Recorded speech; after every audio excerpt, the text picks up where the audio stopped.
I grew up in the Portland area and moved away to other states throughout the years, but came back. And so I consider myself basically an Oregon native.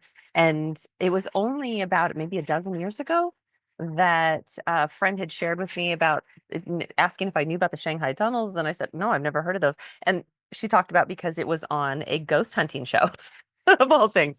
And so I watched that and I thought, oh my gosh, how did I not know about this? And it's wild the things that we don't know about, when it's your local town, right? That you don't usually do the food tours and the local touristy things. And what I've discovered since then is since learning about this is it is actually really fun to do those things in your own town because otherwise a lot of things you don't discover. So in this case, it was the Shanghai tunnels, and so I did take some friends and family on a tour, a couple of them over the years, and thought it was fascinating. And I thought this would make a great part of a story, but I didn't really know what the story was beyond that.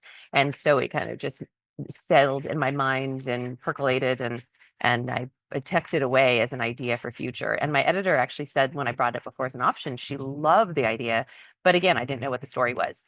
And so I ended up moving on and doing another book instead. And then I came back to it like, I think there's a story here. And then once I researched more and found out more Oregon history and more shocking things that I didn't know about before, then of course I thought, this is my story. I absolutely have to write about this. Two atrocities actually that I was stunned I hadn't learned about. One of them being right in, like you said, our backyard, which is the Hell's Canyon Massacre, being one of the greatest atrocities against Chinese immigrants in US history. And when I say it was kind of tucked and hidden away, that really is literally they took the court documents that resulted from this terrible massacre, and those court documents that seemed really more of a sham of a trial were put into a safe in the county clerk's office in Wallowa County. So this all took place, in Enterprise, Oregon. The trial did. They tucked it away in a safe for over 100 years, and it sat there separate from the rest of the archives. So there really was no reason to have them by themselves in this little safe, except for the reason that nobody really wanted to talk about it. It's a pretty shameful part of history.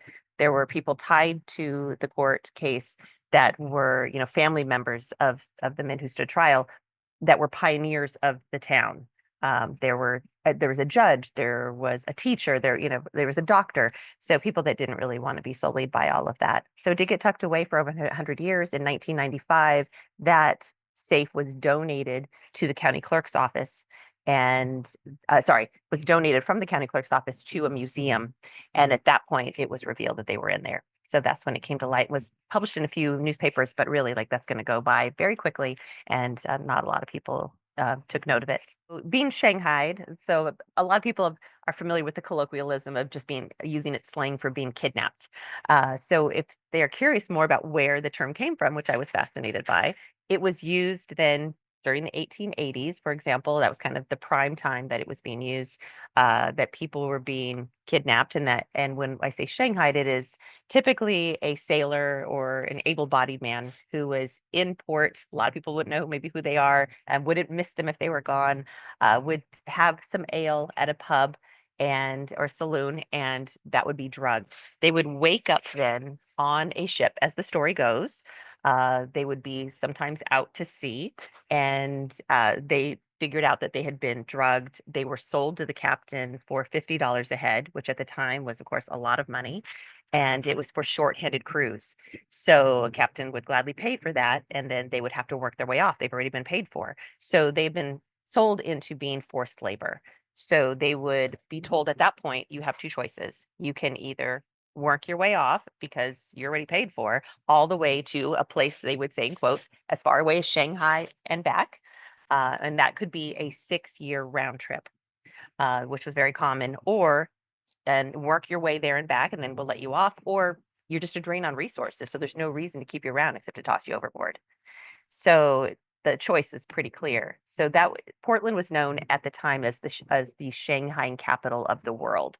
So as far as people know, this was, a pretty common occurrence. Historians will tell you that there's not a lot of documentation of how the tunnels were specifically used for Shanghai and as far as a network goes. But there's no question that there were Shanghai tunnels, which we can talk about too, that were a grid, a labyrinth of tunnels that was under downtown Portland, especially under Chinatown, that were definitely used for nefarious purposes. But crimping or Shanghai, the slang word for it, was definitely something that happened at the time, no question about it. So I knew right away that my character, Celia, as we said, we'll touch on her too, that she would awaken in a cell. I knew that right from the beginning. I knew that she'd smell dirt is the first word of the book, and that she would smell that and not know where she was, figure out that she is in disguise. She doesn't know why. And then as her memories start coming back to her, and the path that led to her abduction pieces together, she'll also realize that she has left behind a child in peril. So the stakes become extremely high, not just for herself to try to get out of this situation, but also to get back to those she loves. So, and to make things even more complex in my story, which is where I knew that I had my novel, is that Celia is still not just a typical standard character person. She is, especially during that time, she is the daughter of a Chinese immigrant. So she is half Chinese. I'm half Japanese myself. So I thought that's something that I could speak to as far as when you say put myself in her position. That's a part of it was pretty easy, except the time period, of course, was much more challenging. So she is the daughter of a Chinese immigrant, but she passes as white.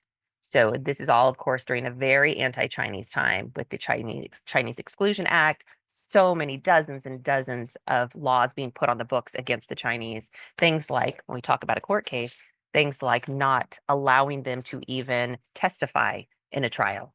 So when all these atrocities were happening against them, like the Hell's Canyon massacre, like one that is another one that most people don't know about called the Rock Springs massacre in Wyoming, and that is the equivalent of, I will say the closest thing I can equate it to is the Tulsa massacre against the Chinese. So you've got a mob descending on Chinatown, burning it down to ashes, throwing bodies in the fire, shooting and killing people, or injuring many as well.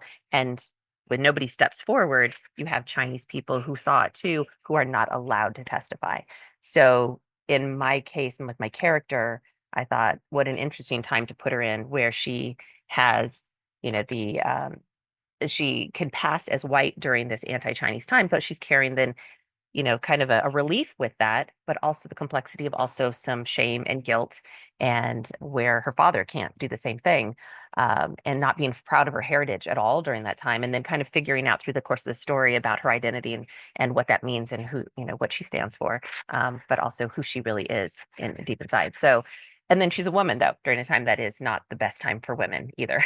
So she's got a lot of challenges ahead of her.